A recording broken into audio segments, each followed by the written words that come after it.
Thousands of years ago, they were Apollo, Zeus, Ares. Now they are Superman, Batman, Wonder Woman, and the other heroes and villains of DC and Marvel Comics. Join us every week as we discuss the legendary stories, characters, concepts, and other parts of comics as we examine the modern pantheon of heroes. Let's get heroic. Welcome to Under Two Capes, the podcast for the comic book fan.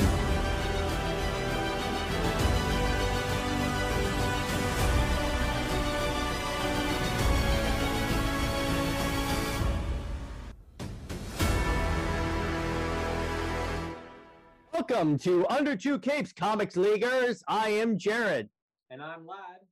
So first off, before we get started talking about the amazing Spider-Man trailer that came out, finally, we are going to talk about just a quick little some housekeeping items. Yes, the channel is now called Comics League.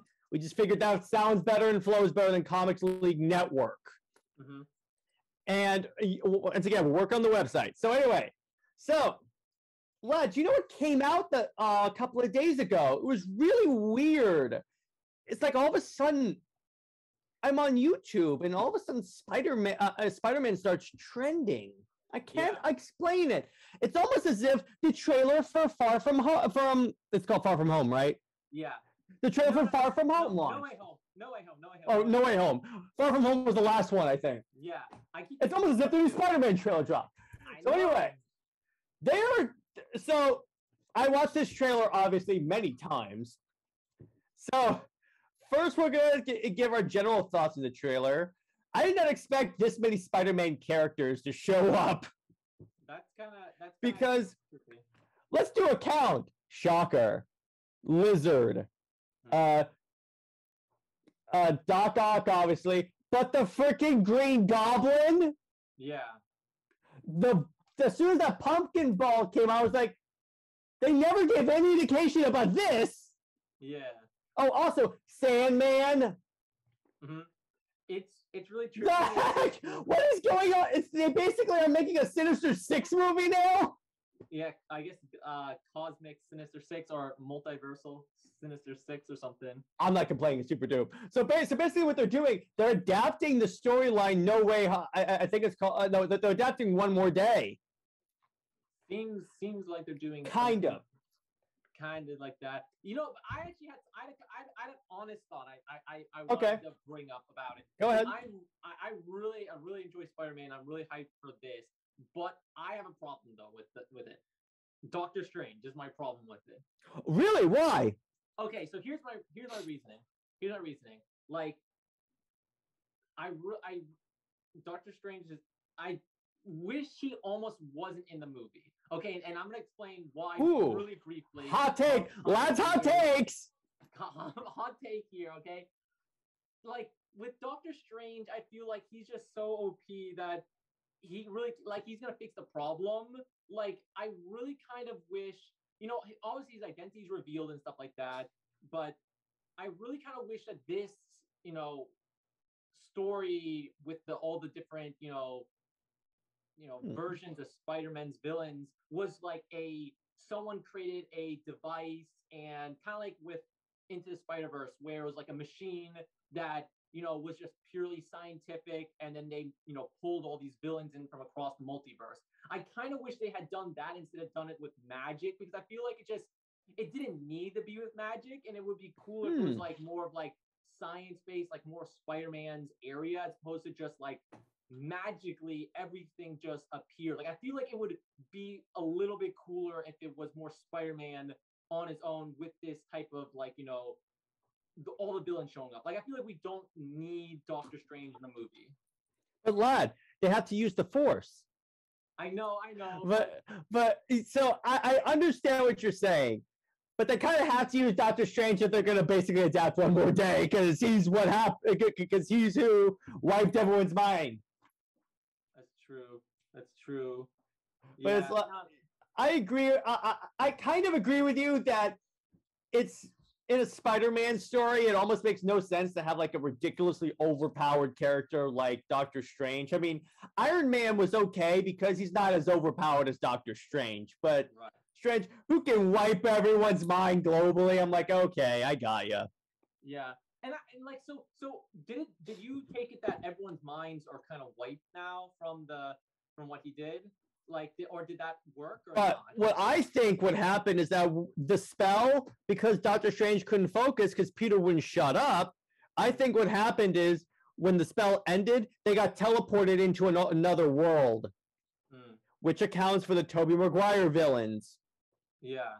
I think, I don't know, like, because here's my problem, like, I kind of want, like, almost two different movies here. Like, I kind of wanted to see a movie like Vigilante Spider-Man, like what we saw in the beginning of the trailer. Like, that looked really cool. Like, him, everyone's identity's out there, and him having to struggle with, like, being a vigilante, hunted. Like, I kind of want that movie, and then I also want this multiverse Spider-Man story with the other Spider-Man and the Spider-Man villains. Like, I kind of want those two as separate movies, but we have to have them together, which I'm not sure if it's going to take away a little bit of each of those, and then Doctor Strange being there also kind of like, I think, is competing for time, and he's already going to get his own movie later, and he can keep all his magic over there. I kind of want, like, Spider-Man's always about science, and I feel like having the magic is problematic for it, I just had a thought. What if this is what sets up the Doctor Strange movie, because it involves the multiverse, and then the multiverse is broken because of the spell?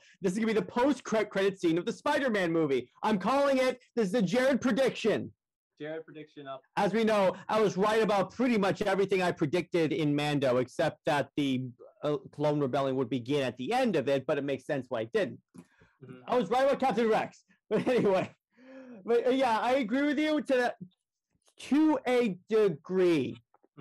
Now, that being said, now I like first off, I loved how when Peter shows up at Doctor Strange's house, it's like all snowy. Strange is like walk around in a hoodie, and even Wong, as he leaves to go show up in Shang-Chi, he goes, "Don't you dare cast that spell!" And Doctor Strange is like, "No, I'm not going to do it," and then he just winks at Peter. That was great. I love, but did you expect to see this many Spider-Man villains at least teased in this trailer? I really didn't. I'm really surprised, honestly, because I wasn't sure if they would do. Like, I feel like it's really like I wasn't sure if they would trust casual audiences to be able to handle this. Like like a Spider-Verse storyline with characters from like 20 years ago almost. Like Doc Ock and stuff. Like, I wasn't sure if they would trust a general audience to be able to understand it, but it's so cool to see that they're doing it, and people are gonna get into it. Yeah, it's like the only characters where we really knew 100% were showing up were Shocker and wait, is it Shocker or Electro? I think it's Electro. Yeah, Electro and Doc Ock. It's like the minute I start seeing creatures in the dark growling, a sand wall, the freaking pumpkin bomb, I'm like, wait, how'd you keep this a secret? You have Tom Holland involved in this movie. Something should have leaked. and then you hear like a ha ha ha ha, like laughing. And yes. You see a Joker card on the ground. You're like, ha ha ha. Let's put a smile on that. Don't they see a batarang fly by? Like, what? This is the real, and that's all it is. It's just that, like, wait, here's what it is. A random street clown was just playing with cards, and the Joker card came out. It's not even the Joker. It's just a joke, if you will. Right. They're just like trying to make it seem like crazier, like in the trailer. All right, now here's the elephant in the room. What about the two other Spider-Men? Do you think we're still gonna get those? The thing is, like, I feel like maybe they will. I feel like they will be more of a cameo or show up towards the end of the movie. Like, I'm not sure. Like, do we want them to come in? Because I feel like if I really love them so much, I'm really a big fan of Andrew Garfield especially. But if they come on the scene, does that gonna take away the focus from Tom Holland?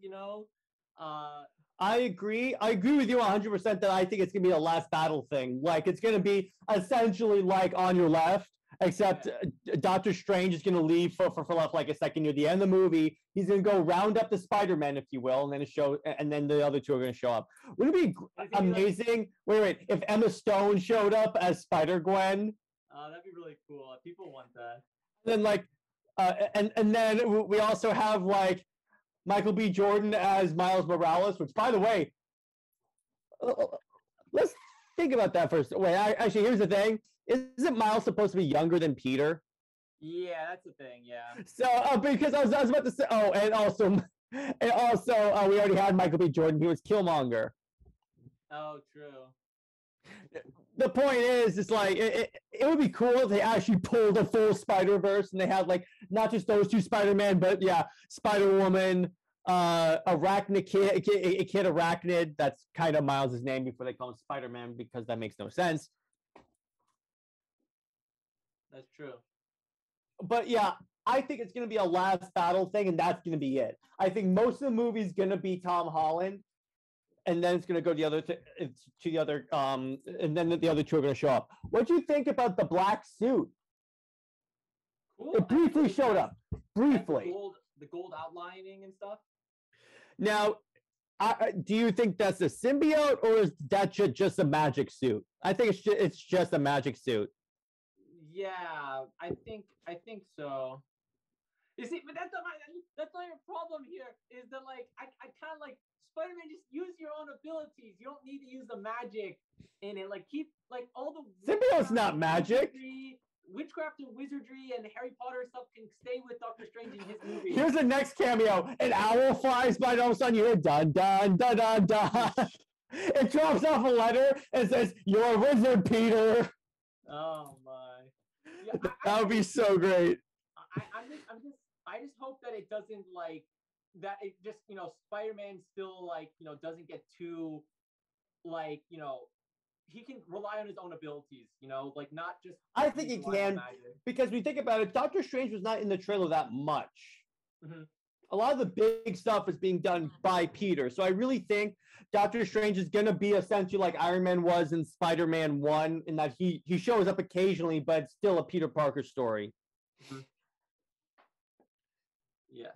I wonder if they're going to bring in like the old Mary Jane Watson too. Yeah, I wonder how much is gonna show up in here. I've heard like this.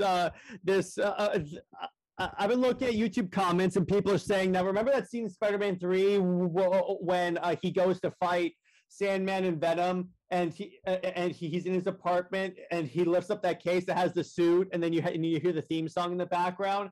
I was like, wouldn't it be great if they just cut that and put that as in Tobey Maguire suiting up, and then they have Andrew Garfield suiting up? That'd be awesome. I really hope at least Andrew Garfield shows up, because he never really got 3 movies. So at least give him 2 movies and a cameo. Yeah, it's kind of weird to think that Andrew Garfield only had 2 movies. He's the only one that hasn't gotten 3 movies. Yeah, I really think that Andrew Garfield would fit well into the Sony Pictures Venomverse they have over there. Like he should be the Spider-Man of Venom. Right, that's true. Yeah, like I feel like he would fit in well with all those like villains that are there that are really intense. Because there's a lot of emotions and stuff in the Andrew. Plus, like you said, the first movie started off with Lizard, which they basically played off the sort of creepiness factor of Venom in that.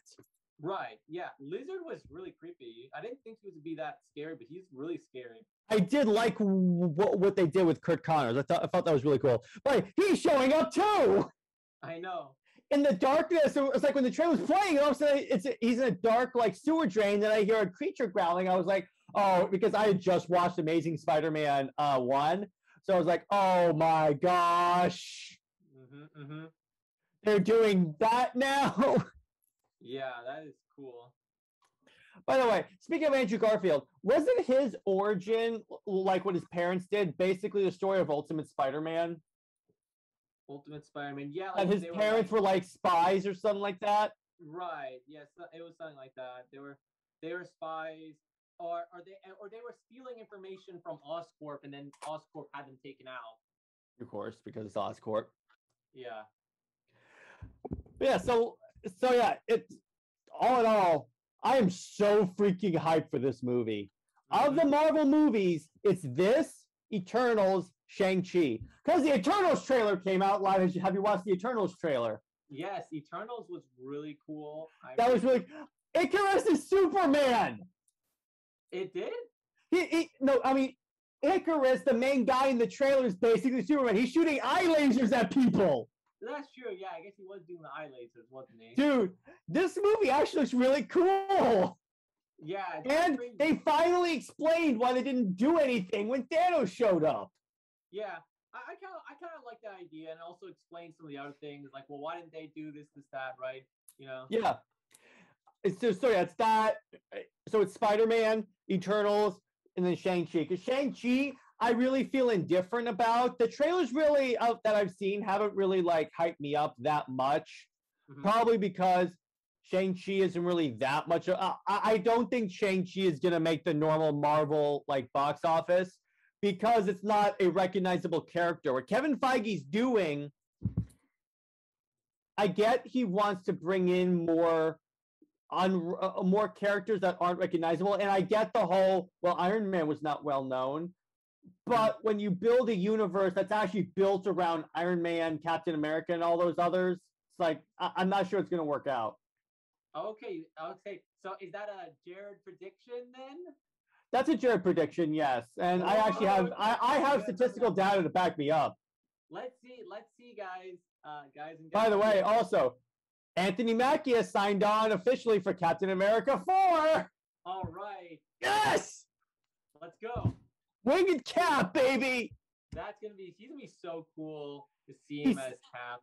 Of all the sort of side characters in the Marvel Cinematic Universe, he's my favorite. I love Falcon so much. Falcon is so cool. I love when he's in the backseat of the car in Civil War and he's taunting Black Panther like, so you're like cats?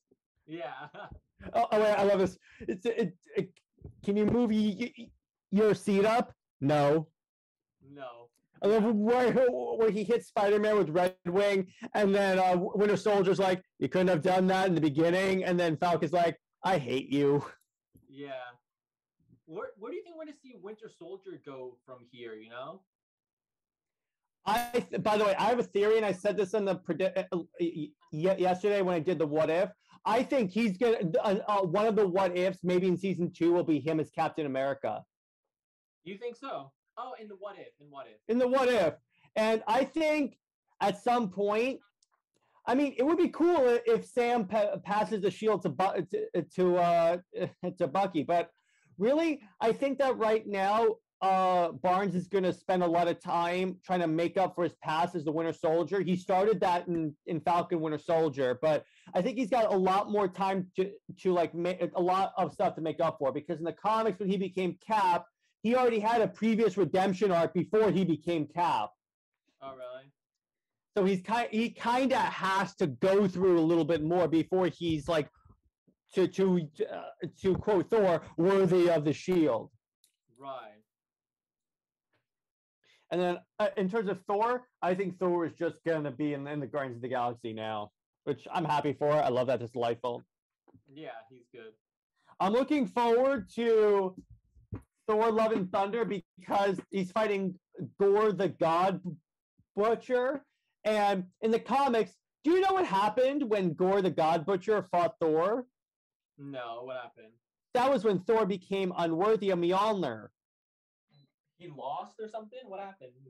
Because what happened is Gore somehow got in his head and made him think he was unworthy. And that's why for so long you had Jane Foster Thor. I see. And also Thor like lost his arm and replaced it with like the arm of the Destroyer. Nice. Which looks so cool. And then he painted it gold. It's so cool. That is pretty cool. And I honestly think, they're going to start, and the rumor is they're going to start bringing in these Spider-Man characters. In other words, they're going to acquire Spider-Man fully. It's not going to be like a licensing deal or anything like that. They're going to buy Spider-Man back and then just put all of his stuff in the MCU permanently. Mm-hmm. That's what I think. That's another Jared prediction. It may be like a little bit in the future, but I think that's inevitable. That's going to happen. That's kind of a tough. That's gonna be tough. It'd be interesting because it's not just Spider-Man. Sony said they have access to over or around 900 Spider-Man characters, like Marvel's characters in their roster, like Yeah, Silver Sable, you know, Craven. Craven. That's what I was Craven, I'm excited for. Yeah. So, But I still think that it could that they're gonna Marvel is eventually gonna buy back their characters, because remember they only sold the movie rights because they went to bankruptcy back in the early 2000s. Now they're fine. They're owned by a mega conglomerate. They can afford to have these characters now. That's true. And then we're gonna see these characters start to return to the limelight. Look what happened to the X-Men. Yeah, that's true. I mean, that's been really interesting seeing the X-Men. I mean, really, we've kind of forgotten a little bit about it, but I mean, Marvel owning X-Men characters again is gonna be really big. I think we forget about it a bit because they have so many really, the MCU likes to take characters and make them popular, but X-Men already has established popular characters that's literally gonna be interesting to see be made into a successful movie. Oh yeah. The only let me put it this way: back when the MCU first started, the only reason why they did the Avengers is because they didn't have the movie rights to X-Men, because otherwise they were just on X-Men. Right. They would have. I think what they would have done is kept the story going of the original X-Men movies and then just bring in the other characters. Mm-hmm. Yeah. All right. Well, I think that's about a good place to stop our discussion of the trailer. So, Lad, how hyped are you on a level of 1 to 10 for the Spider-Man movie? I mean, I'm so hyped for Spider-Man. That's like a solid 10, probably. I love. Me too.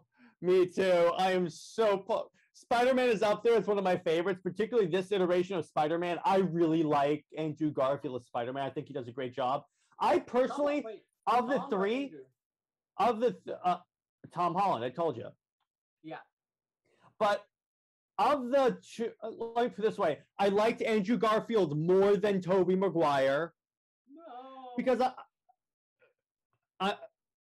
here's why I wasn't a big fan. Here's why I prefer Andrew Garfield over Tobey Maguire. Because Garfield, I think more than Maguire, captured the awkwardness of Peter Parker that's so part of him being Spider-Man. Mm-hmm.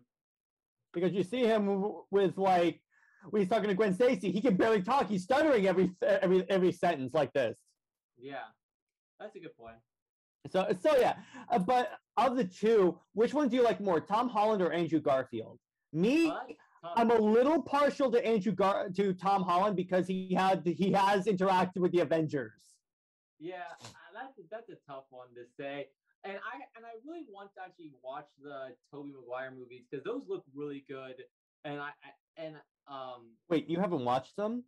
I've never actually watched the original Spider-Man movies. You of all people! I haven't, because that was when I was Okay, we have to do this. At some point, come over to my house and we are doing that. We're going to have a watch party. Yes. I can't believe you of all people have not seen these movies at least once. I mean, look, here's the thing. I only watched, the shows, and then I saw Amazing Spider-Man when it was in theaters, now the new movies. But so I never really thought too much of the classics. But then, they seem really cool. And they seem like they have really good characters. They're fantastic. Storylines. And I never watched it fully, but I remember seeing parts of it. Like when my parents watched the Spider-Man movies, and I watched parts of it with them. Like I remember the Goblin a little bit, and I thought that was really scary. And I am really connected with Doc Ock because I watched many portions of that movie as a kid, and I thought it was so cool. Like I love the robotic arms going around and his style, and how they became sentient, and they were controlling Doc Ock. Yeah, I know. I never even watched the movie fully, but I remember so many parts of it, where they were trying to take the arms off of him. That was like so scary. I mean, yeah, Spider-Man 2 is actually listed as like one of the greatest superhero movies of all time. Yeah, it looks so good. I need It's to watch really it, good. really. It's really good, obviously.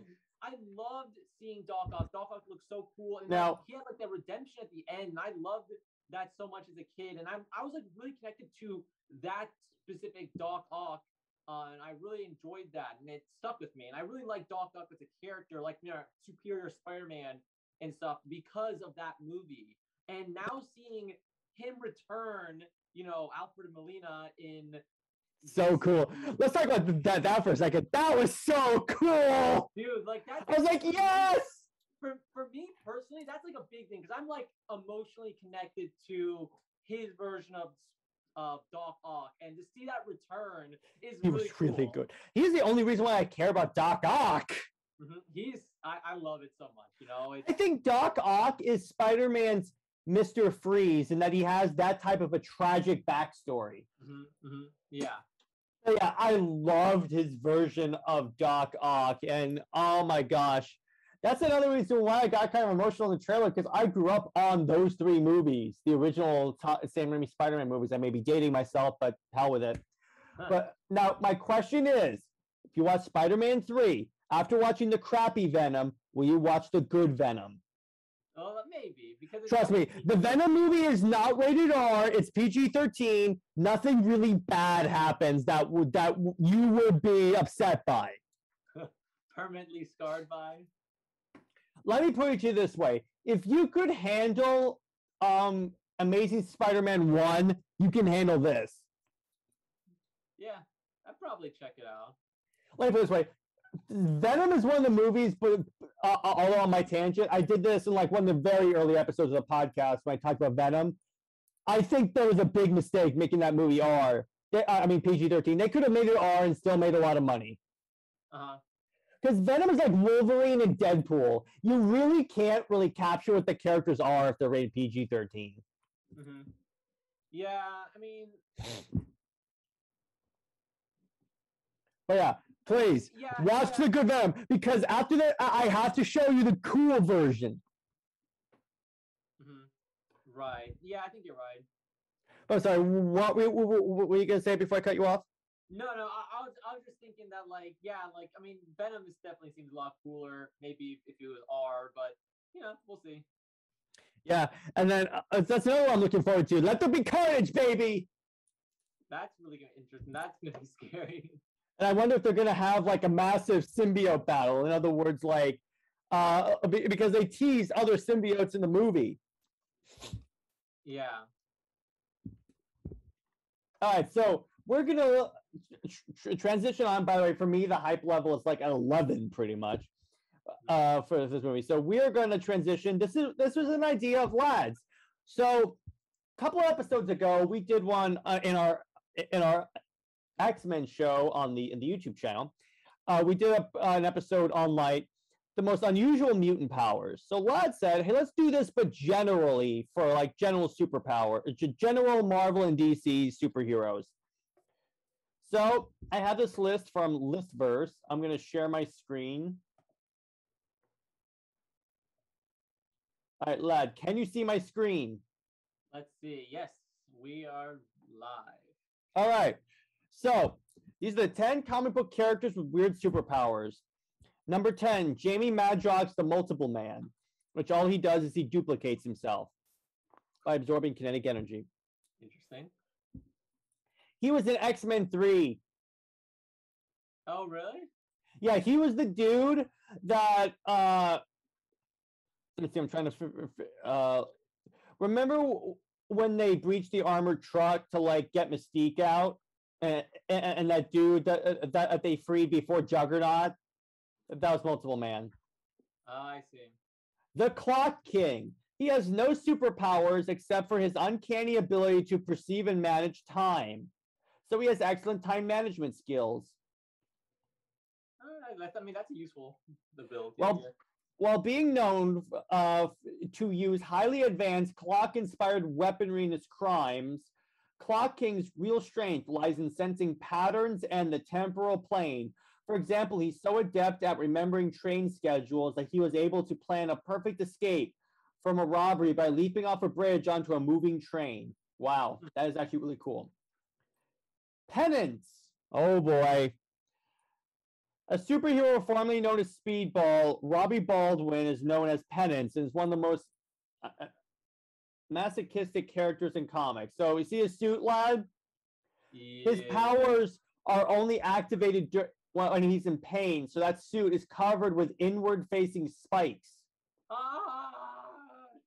As Speedball, his powers were pretty ordinary, generating a kinetic energy field that could propel him into battle. So far, so boring, but following a tragic accident during the Civil War storyline, Baldwin was injured so severely that his powers evolved.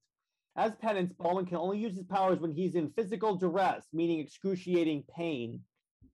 Man. So basically, he became more edgy for no reason. Yeah, he belongs in the 90s, let me put it that way. Yeah. Taskmaster. Taskmaster? Yeah, it is kind of unusual where his power is he just watches you and he can copy your every move. Yeah, I guess. Photographic reflexes. I've talked about him before, and I'm talking about him because this was the good version of Taskmaster. Cypher. Cypher is actually really cool. He's an X-Men character. I think he was on our list for the X-Men. But he can understand any language, any of them. All he has to do is see like a little bit of another language, and then he can understand it. Like it took him to the future, and then he understood their language. He created the Krakoan language that they use in the X-Men. Oh, that's right. You told about him. Maggot. Oh boy. Oh, what's all right. Maggots is a mutant who's about his power is that so. When he mutated, he lost the ability to digest any solid object in his stomach. So what he does, he has a hollow digestive cavity housing a pair of semi-sentient slugs, which are able to bore their way out of his torso and use an enzyme to digest any solid objects in their path at super speed, transmitting the energy back to their master. He uses the energy then to supercharge his physical size, strength, and stamina. So the maggots come out of him and eat for him. That is kind of weird. It's disturbing. The 10-eyed man. Apparently he has eyes on his fingers. That's weirder. In our attempt to keep joke characters off this list, we struggled with the decision to include 10-eyed man. But in the end, DC Comics has treated him too seriously for us to discount him as a joke. Just listen to the poor guy's origin story. He was serving as a soldier in the U.S. Special Forces in Vietnam. Hey, Green Beret! When a grenade fragment hits him between the eyes. Returned to civilian life, he got a job as a security guard at a warehouse. After a robbery gone wrong, for which he would end up mistakenly blaming Batman, Riordan's retinas were burned in an explosion, compounding his war injury and blinding him permanently in both eyes. A brilliant surgeon managed to reconnect his optic nerve to his fingertips, enabling him to see through his fingers, and 10-eyed man was born. That is super stupid. That is really weird. A lot of the stuff that was created back then was really weird. Yeah, I don't know how I feel about that. Scarlet Witch. All right, so this is from the Ultimate Comics. And you know what's weird about the Ultimate Comics Scarlet Witch? What? Okay, so you know how her brother is Quicksilver, right? Yeah. Her brother, right? Right. The two of them are romantically involved in the Ultimate Universe. Oh, that's weird. My question is, who the hell is editing these comics? That's a little bit odd, I'm not gonna lie. A little? A little? Yeah, that's kind of strange. Yikes. The daughter of Magneto and half-sister of Quicksilver has one of the most unique powers in the Marvel Universe, the ability to manipulate probability. Using what she calls hexes, Wanda Maximoff is able to force a range of low probability events to occur at exactly the right or wrong times. And remember, she was the one that did like No More Mutants, and then she actually restored the mutant kind in Avengers vs. X-Men when she and Hope Summers said no more Phoenix, the energy because of Newton's law of physics, I think, and Lad can correct me because he's an engineer, that says that for every action there's an equal and opposite reaction. Yeah, that sounds right. So what happened is, and they teased this in House of M, the energy from them dispelling the Phoenix created more mutants. The energy like dispersal. That's cool. That's cool. Yeah, at least they gave me a reason. Matter Eater Lad. Matter. I thought you were saying like you're getting my attention, but I didn't realize it was. Literally... I thought you would think that. So he comes from the planet Bismol. Oh boy, Pepto Bismol. He has the ability to eat almost any amount of matter in virtually any form. That's right. His superpower is eating. He's capable of eating sulfuric acid, prison bars, broken glass, hot lava, you name it, he'll eat it. He once helped a comrade dig an escape tunnel by eating his way underground. Okay, so is this DC? He was in the Legion of Superheroes. Okay, that's why you see the sign here. It says Lightning Lad. And the Legion of Superheroes were basically the younger Justice League from the future. Okay, Doom Patrol. Yes, these are some really weird powers. Like her power kind of is that she grows. She used to be an actress, but if she stops smiling, she turns into a blob. What? Essentially, you know, like those like really creepy like scientific renderings of what humans would look like without a skeleton. Yeah. That's what she turns into. Oh man. They show it in Doom Patrol. It is very terrifying. What is Doom Patrol again? I never really understood. All right. Let's see. A team of superpowered misfits whose powers often cause them tragedy and alienation. The Doom Patrol first appeared in My Greatest Adventures 80 and quickly established a reputation as one of the strangest titles in the mainstream market. While at the time most uniquely powered comic book characters were done as quirky satires of the industry, the Doom Patrol's angst-ridden and mentally imbalanced crew were part of one of the first books to insinuate that superpowers can be terrifyingly abnormal. Like, he's just a dude in a metal suit because his body was destroyed. He was a race car driver, the metal guy, and his body was so destroyed, but his brain was preserved. So the doctor, who they all call the chief, took his brain and put it in a robot. Okay. This dude was a fighter pilot. I think it was a fighter pilot. And he's called Mr. Negative, and he's invisible except when he has so he wrapped those bandages around himself so you could see him.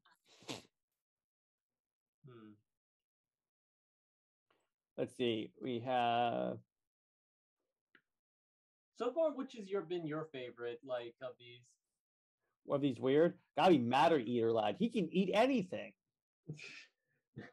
Matter Eater Lad. Like, actually, no. Taskmaster. I think Taskmaster has the most useful superpower. He can copy anyone's fighting style. Yeah, I think his is pretty good. Which I wish the Black Widow movie took more advantage of this. Mm-hmm. All right, Lad, who's your favorite of the ones we've talked about so far? Oh, man. I mean, right now, the weirdest one is probably the slug one, honestly. The chest bursting slugs or something, or abdomen bursting slugs. That's the weirdest one for sure. And in terms of favorite, I mean, Taskmaster is so cool, honestly. Like, his abilities he does with that, I'm a big fan of. All right, I have one more list, and then we'll do some other stuff. But Lad, you mentioned before we started recording that you had that you found someone that has unique superpowers. Oh, yeah. Was it? I think it was from DC Comics, right? We said. Yeah, I think. Describe it for the audience. So this hero villain, his ability is to separate his limbs from his body.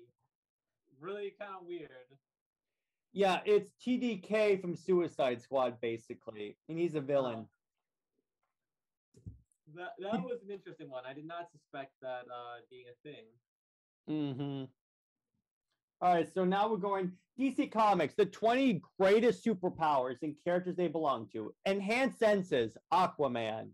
Which, by I love how Jason Momoa is the face of Aquaman to the point where they changed his appearance in the comics to look like Jason Momoa. Which I'm cool with that. They made Aquaman better. One of the most overlooked superpowers is enhanced senses because it's not very sexy or intimidating, but Aquaman has the ability, and it gives him the ability to hear sounds from miles away. He can also see very far distances, including while underwater, where he can see almost 36,000 feet away. He'd make a great sniper. Yeah. Fear projection, Scarecrow. This is not a superpower. He just drugs you. Hey, that's a good power. In some versions of cool. Scarecrow, the fear projection gas he emits at his enemies is actually part of his superpowers. Okay, in some parts of it. Okay.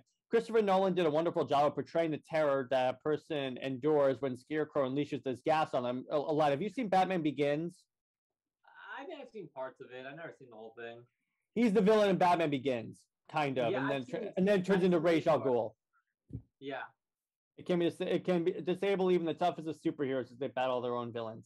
There was a scene in Arkham Knight because Scarecrow is the main villain in this. It's not the Arkham Knight / Red Hood, but he infects Batman with the fear toxin, and Batman's fear is becoming the Joker because he was infected with the Joker toxin. But anyway, Batman overcomes this because he's Batman, and then Joker hits him with like 3 doses, and it doesn't even phase Batman to the point where Batman goes, "I'm not afraid, Crane."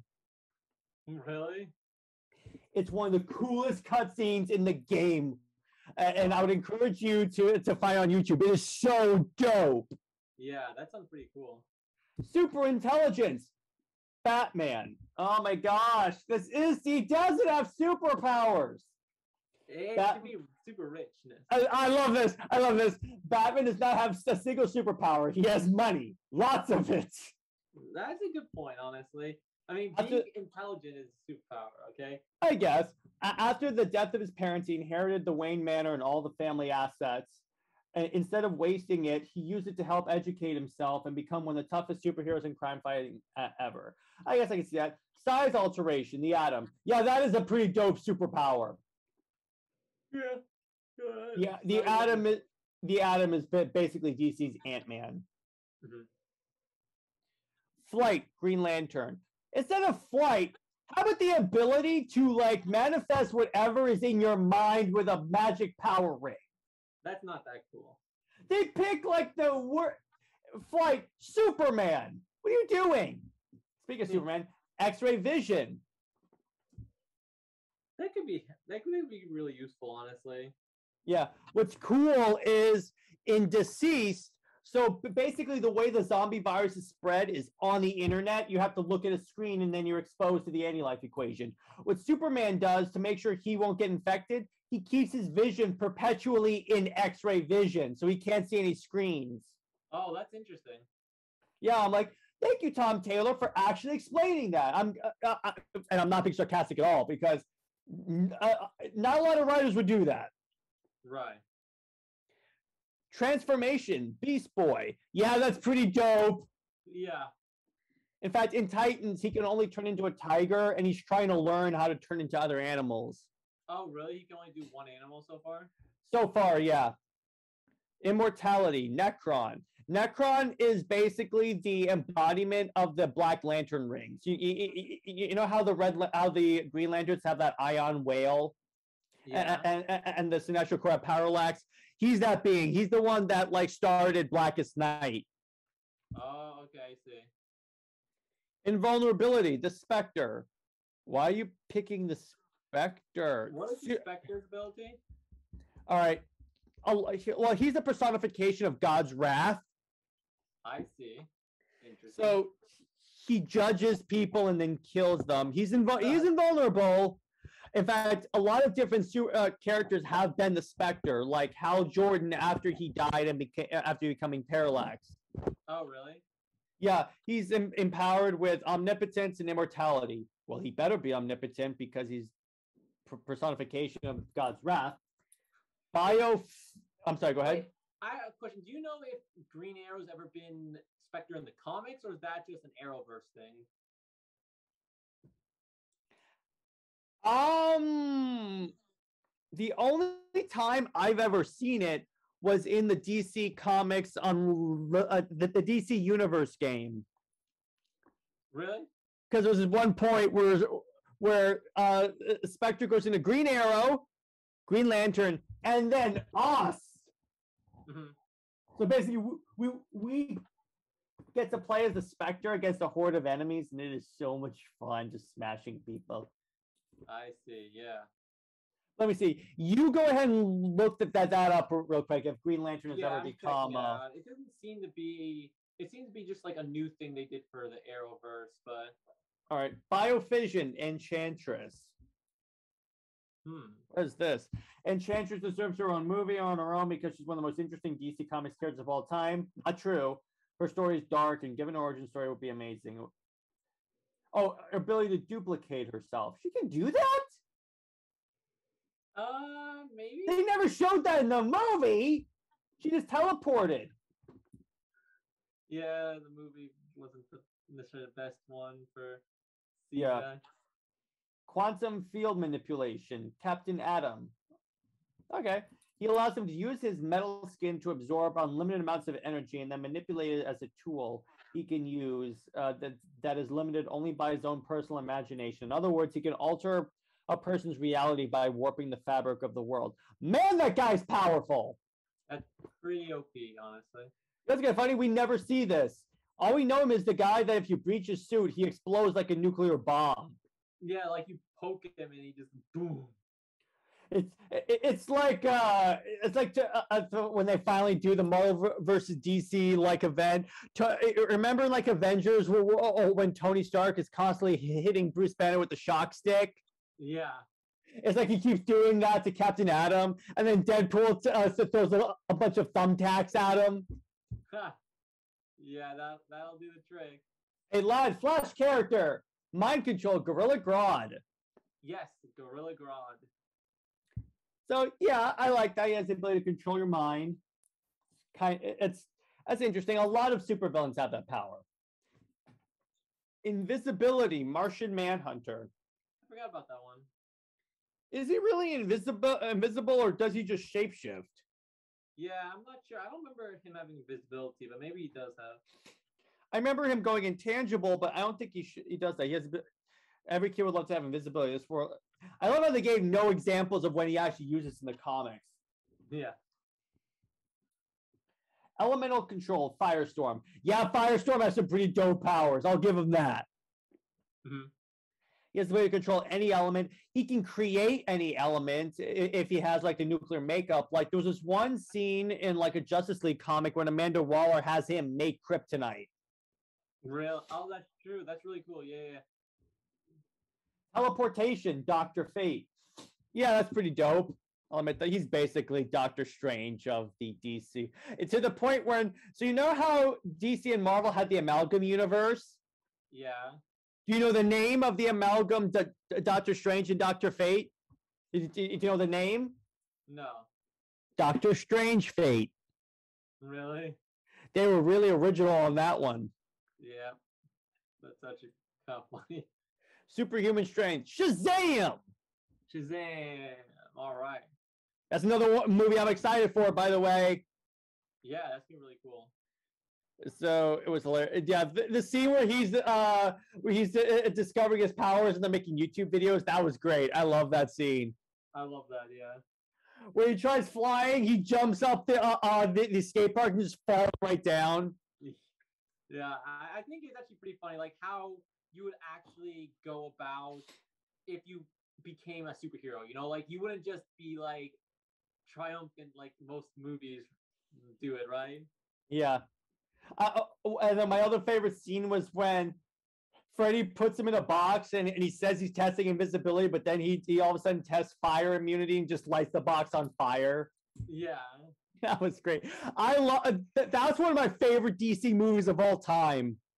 Yeah, that was good. Regeneration, Lobo. Yes.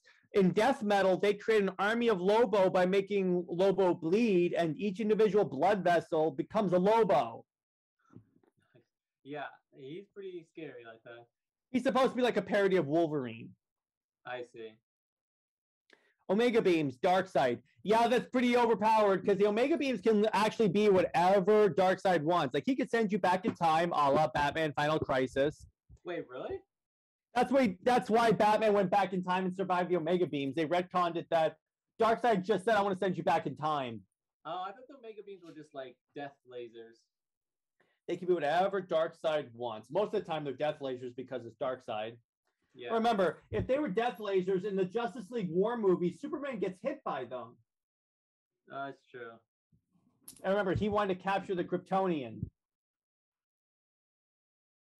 Superhuman speed, the Flash. And I love how they use the Wally West Flash. Yeah, I love that. Yeah. Omnipotence, Dr. Manhattan. Yes, he has pretty much. There was a point when they first announced Doomsday Clock where I'm like, how the hell is Superman going to fight Dr. Manhattan? Yeah. Because this dude has the power to warp reality again. Dr. Manhattan is really insane, honestly. Yeah, I just want to see how recent this one is. Okay, so this won't have the sound effect. All right, so lad, what was your favorite of that list? Ooh, I mean, Flash is okay. Not including Flash. Not including Flash because that's obvious, and I won't include Superman. So I think I might have to put where is it? I really like not Spectre. I honestly really like the Beast Boy's power. I think that is like the really cool power to have. I mean, obviously these other ones are really, really great, but I feel like Beast Boy would be a fun power to have, for superhero, and also for your everyday life. You could just like transform into a bird and just like fly somewhere, or go into the water. Fish.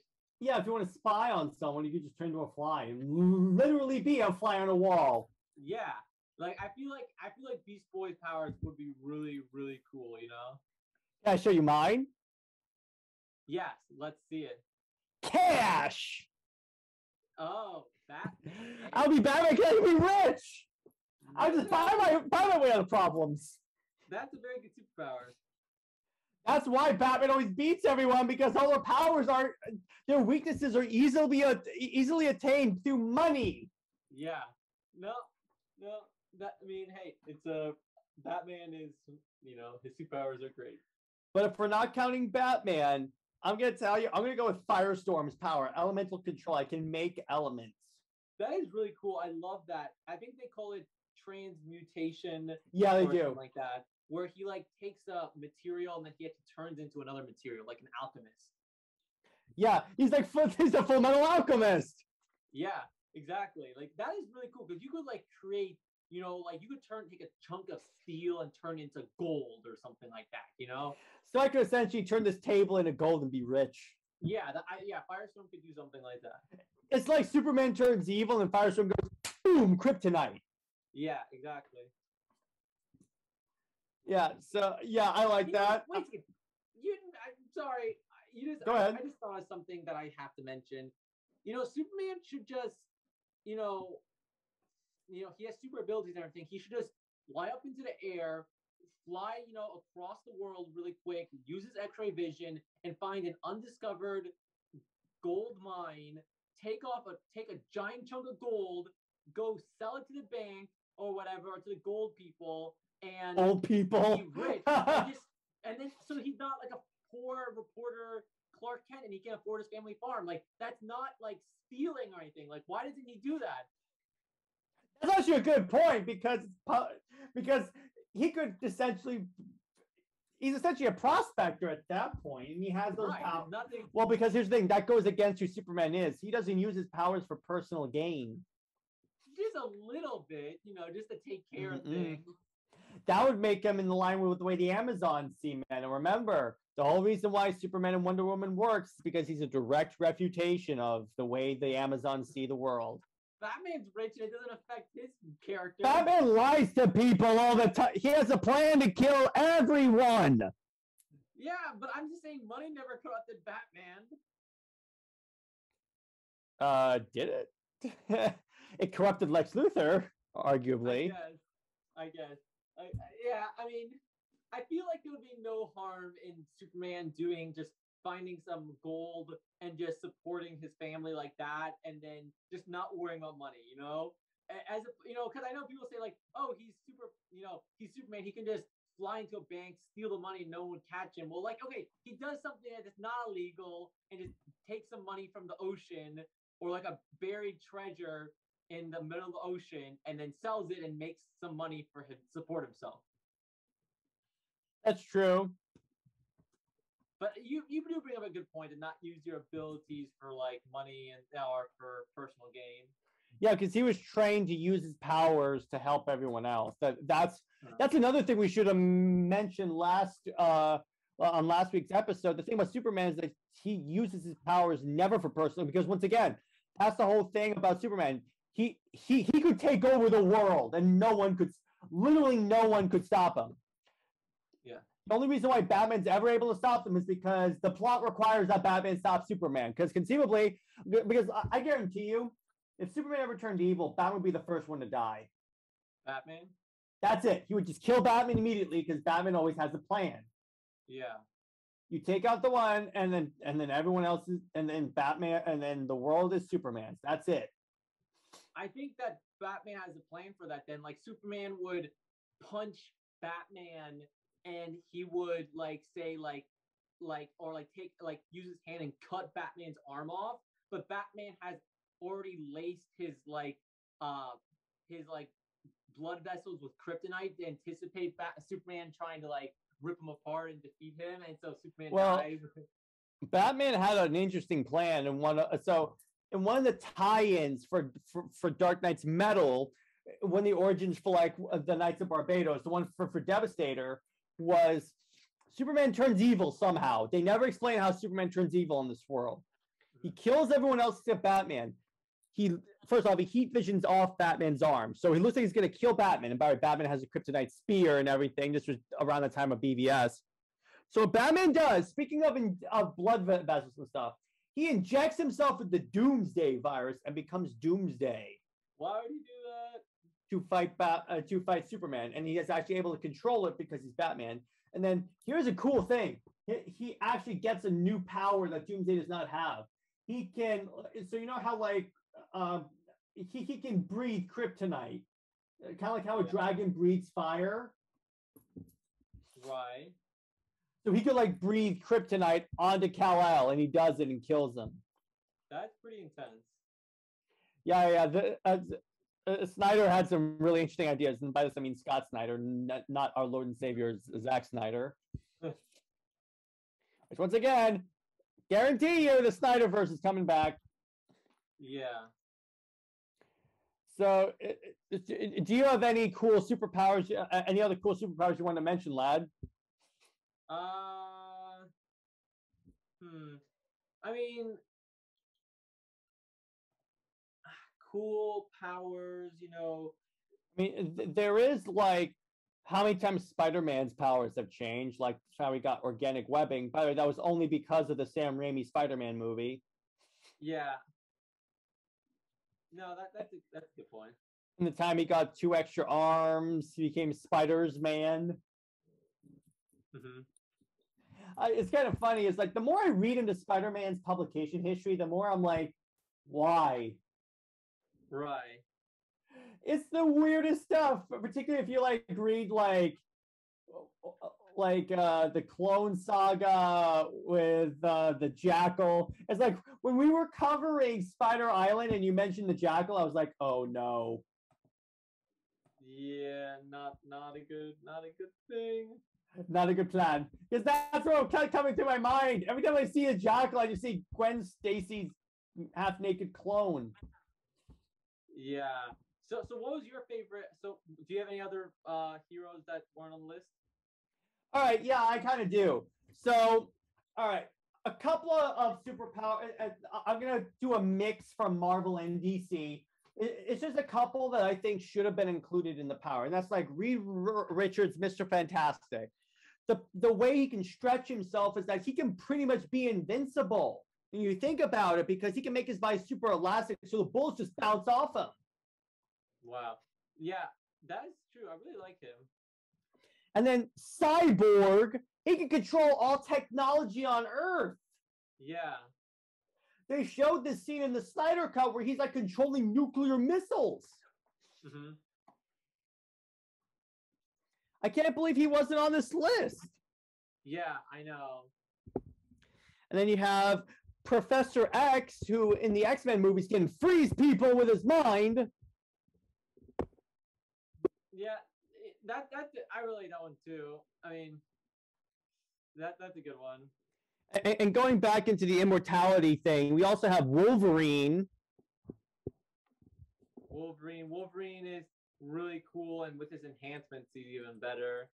Yeah. Deadpool, because it's kind of funny. There was this funny scene where, you know how Rogue like knocks people out when she touches them? She kept doing that to Deadpool because every time she touches him, he would like snap out of it really fast because he has a fast healing factor. So he would go, I'm done. I'm here. I'm back. It's so... And another another hero I think has really interesting powers are actually the Hulk.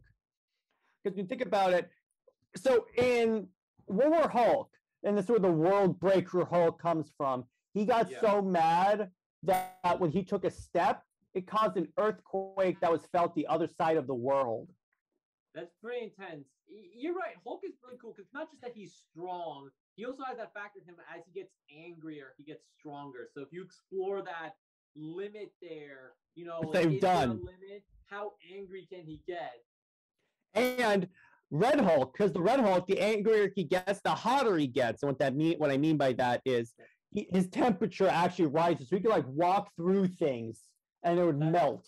I didn't know. I forgot about that. Here's another interesting power, Venom.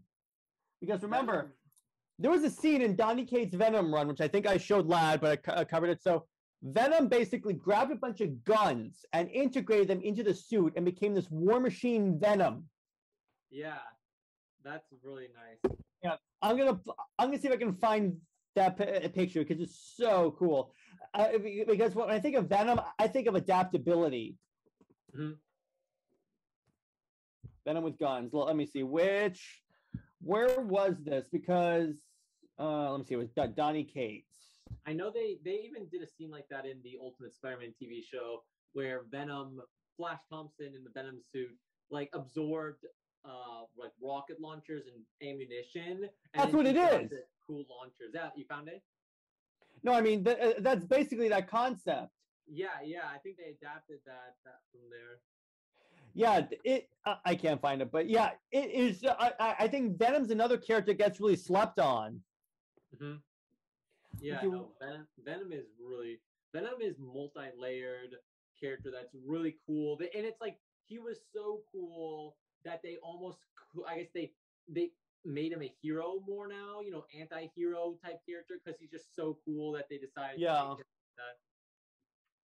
How about Storm? The ability to control the weather. That is really good ability, you know? Yeah, that's why she's an Omega level mutant, because the whole thing about Omega levels is that their power has no top limit. Mm-hmm. It's like any weather she can control. Magneto, anything made of metal he can control. Here's another person I think gets slept on. The mutant Forge. His power is that he can control technology pretty much. Really?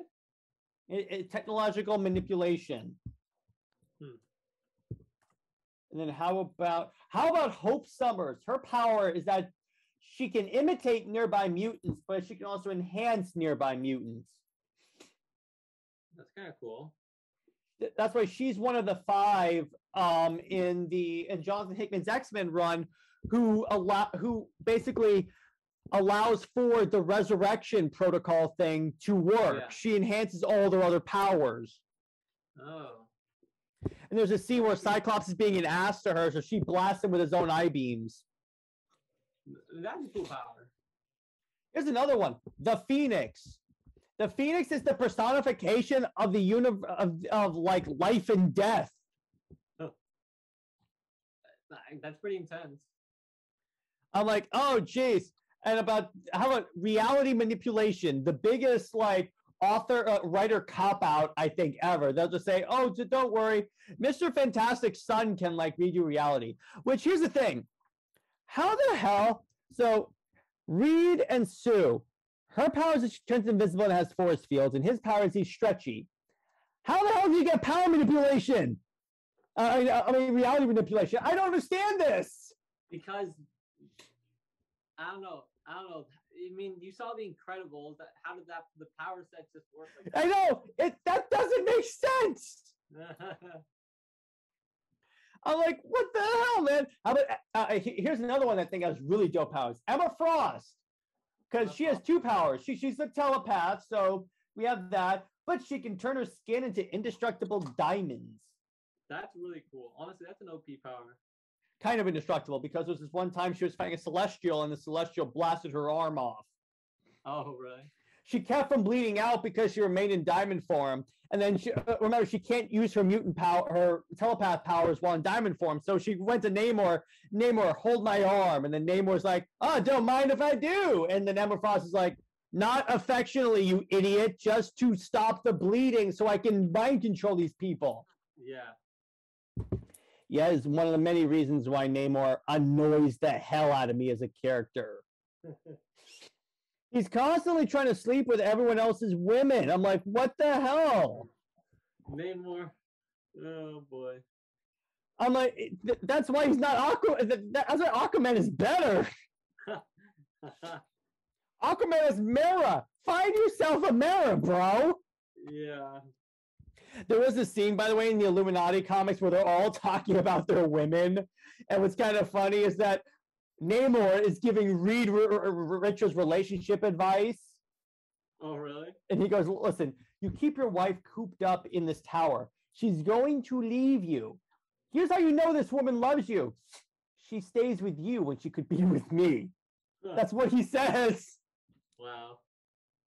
And there was one time when they try to recruit him under Krakoa, but he won't go. So Professor X is like, well, we're naturally superior. You should come and stay with us. And then Namor looks at Professor X and he goes, do I look like someone who doesn't think he's always so superior to everyone? Yeah. Namor has some cool moments, but he just really annoys me.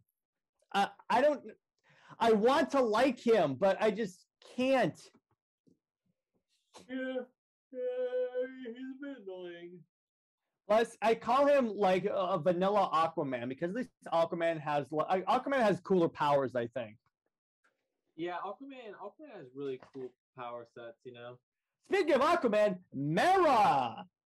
Yeah, Mera. Remember that scene in the Aquaman movie where she falls into this wine cellar and she turns the wine into daggers? Yeah, that was really cool. Oh, dude.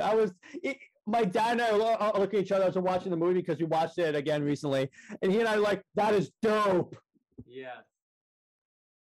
So let's see. What other so it's kind of funny is that, speaking of superpowers, a lot of people automatically assume that Thanos is like all powerful like Darkseid, but it's only when he has the gauntlet. Yeah. It was only established in like Infinity War or something that he's like really that good of a fighter because he fought the Hulk and beat him. Because otherwise the Hulk would have trounced him. He would have puny god the hell out of him. That would have been so great if in Endgame, the Hulk finally came out instead of Professor Hulk. And then the Hulk proceeded to puny god Thanos and said, puny god. Yeah. That was just a missed opportunity. Yeah, I know. I kind of wanted to see that maybe. Because there'd be a payback for Infinity War. Right. Yeah, that was my only complaint for Infinity War and Endgame is what they did to the Hulk. I hated what they did to the Hulk. I loved what they did to the Hulk. I would have liked it a little more if they didn't do it off screen too. It was so jarring when all of a sudden he shows up. I'm like, because it was a deleted scene in Infinity War, bro. Yeah. When it finally happened, because what was actually supposed to happen is when he's fighting that Black Order guy in the Hulkbuster suit, eventually he kind of halfway hulks out, and that's how you get to Professor Hulk. Like and the scene he bursts out of the Hulkbuster suit. Yeah, you're right. I think not showing some of this good stuff on the screen kind of made it a bit more jarring. That kind of ruined it a little bit. I was like, oh, what the hell is going on here? Like, no context. Plus the fact we never really got a really. I wanted to see the Hulk versus Thanos round 2. Yeah. Like even when he was Bruce Banner, even when he was Doc Green or whatever the hell he's called, Professor Hulk, he never fought Thanos. I was like, come on, man. That was like a big thing that was a problem. That if they're gonna make it that they became Professor Hulk, who's the best of both of them, I feel like we saw Professor Hulk use his intelligence on the time machine and everything, and we got to see that as Hulk, he was able to do the gauntlet and do the snap. Like, that was a really big deal, But that was cool. I'll take that. That was really important, making that like only Professor Hulk could do the snap, which I guess is really important. But I wanted to see the fighting also. Like, I feel like that's what we missed out on, like seeing what was the point of him being Professor Hulk, because he didn't he should have had a cool fight scene in the final battle, or exactly a battle against Thanos and the final battle, where it's like, oh, well, using his intelligence of Professor Hulk and the ferocity of the Hulk, he can actually take out Thanos and was able to like suppress him for a little bit, and then eventually, he got knocked out and moved to the side, but he actually got a win on him. Here's an idea. Here's what could have happened. He actually goes toe to toe with Thanos as Professor Hulk. He starts fighting him, but he can't beat him. Now, hear me out on this. This is where it gets really cool. So the Hulk. I'm calling back to a Marvel movie in this scene, and what I'm about to describe to you. So Thanos has the Hulk on the ground. He's pummeling him, fist to face, fist to face. Then all of a sudden, Thanos starts getting bigger and bigger and bigger, and he stops the fist. And then he looks at him just like he looked at Tony Stark in Age of Ultron when Tony Stark went, "I'm sorry." Yeah. And then we make it like the angrier he gets to the Hulk, and eventually he rages out, and then puny gods Thanos hard. Right. Yeah. I think you're definitely right. The fact that we never got to see a good battle or rematch with Thanos really kind of made Professor Hulk feel very useless. Yeah, it was just, and the Hulk should never feel useless. Yeah. That was like that's my only complaint about those movies, because otherwise those movies were perfect. Mm-hmm. Like, that's why that's why literally the only reason why I think the Snyder Cut is the better movies, because I have a deep emotional connection to Justice League that goes back to childhood trauma. That's really the only reason why, because really they're just as good. I just happen to have that attachment to DC and the Justice League. Yeah. So naturally I'm going to say that. Right. But yeah, no other complaints about Infinity War and Endgame whatsoever. But that just, I think, was pretty stupid. To show it off screen, I would have at least shown me how it happened. Because honestly, I kind of want to see that. Yeah, I kind of want to see that. It's just like, come on, guys. Yeah. I mean, we'll see if they touch on that in She-Hulk, which that's another Marvel project. I'm really excited for the Disney Plus series. They have a lot of really bangers coming up. She-Hulk is the one I think I'm excited for. She-Hulk and Moon Knight I'm excited for the most. Yeah, that's really good. I dig She-Hulk as a character, but I also don't know anything about Moon Knight, who apparently is actually Marvel's Batman. Right. Yeah, I don't know too much about him either, but I know that he's being played by Oscar Isaac, Poe Dameron. So in Apocalypse. So I think he's gonna be like a really cool character. I think Oscar Isaac can do a really good job for that type of character. So. Dude, it'd be hilarious if the X-Men do show up, and it's the X-Men from like the newer X-Men movies, and they see Moon Knight, and they're like, "Wait a second, shouldn't you be blue?" Yeah. That'd be great. All right, guys, that looks like a good place to leave it off. Drop in the comments what characters you think have the most unique powers, because we'd love to see what you guys think. Mm-hmm. And yeah, obviously I'm back in my office. I got a new computer and everything, so we should be all good with that. We're trying to stick to get back into a schedule in terms of uploads. It's just Lad and I have started school again, so we're trying to like fit it in time, but we will have a schedule. We're just trying to figure out what type of schedule that is. We're working on the website. If you notice, the YouTube channel now has a nice new icon and a cover photo. Even the audio show on Spotify everything is really dope. And be sure to. I'm sorry, like, go ahead. Yeah, and make sure everyone to thank Tyler for. Yeah, thank Tyler for the dope website. I've seen mock-ups. It looks beautiful. Yes, all the channel art, all our graphics are done by Tyler right now. So we got big thanks to Tyler. Big thanks to Tyler. And let's see what else. So we have the marketing, we have the schedules, and yeah, definitely hope you guys enjoyed this episode, and we will see you for the next episode of Under Two Capes. And then we're thinking, okay, so let me see what we're thinking. Okay, so never mind. And then we will see you. I think my next upload is going to be on Wednesday per se, because we don't have Bad Batch or anything like that. And Wednesday we're going to talk about. I still have to figure out what general X-Men topic we're going to talk about, and then we'll talk about the new What If. Right now, the news show, until I'm going to keep abreast of any like important news stories, and then when it's a slow news week, that's when I'll discuss like What If during Thursdays. And yeah, I've talked about What If. Eventually, Lad will get caught up, and then we'll talk, and then I'll get his opinion on the What If episodes, because we watched the first What If, right? You're only behind on the new two, right? Yeah, the latest ones, yeah. Okay, so yeah, we'll do that. Either we'll come over or like on campus. I'll bring my computer and we can watch it. Yeah. But anyway, and then at some point we will have a guest. I have a good friend of mine from school, and we are going to revisit the Superman Wonder Woman debate. If you remember, no, a couple of days, as you guys know, if you knew the podcast, a couple of weeks ago, we finally had our first comic book debate, which was the Wonder Bad versus Super Wonder. And that's basically, who does Wonder Woman belong with more, Superman or Batman?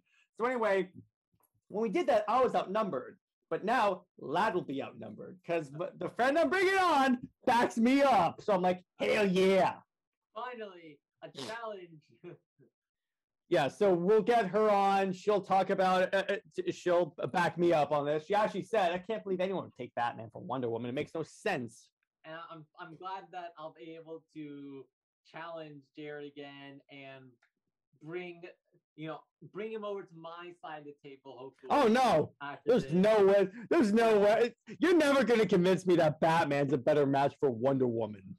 We got it, Batman. Well, let's not forget, Wonder Woman's supposed to be like compassion and love, and Batman's like, where are the other thugs? Where are they? Where are they? Where is their name? Man, that's hurting my throat. I don't know how Christian Bale does it. But anyway, so hope you guys do. By the way, soon we are going to do room tours. So we'll be doing like a tour of my office, a tour of Lad's office. We'll talk about all of our cool collectibles and everything. Once again, right now, all this stuff is hyper dependent on like when Lad and I have free time from school.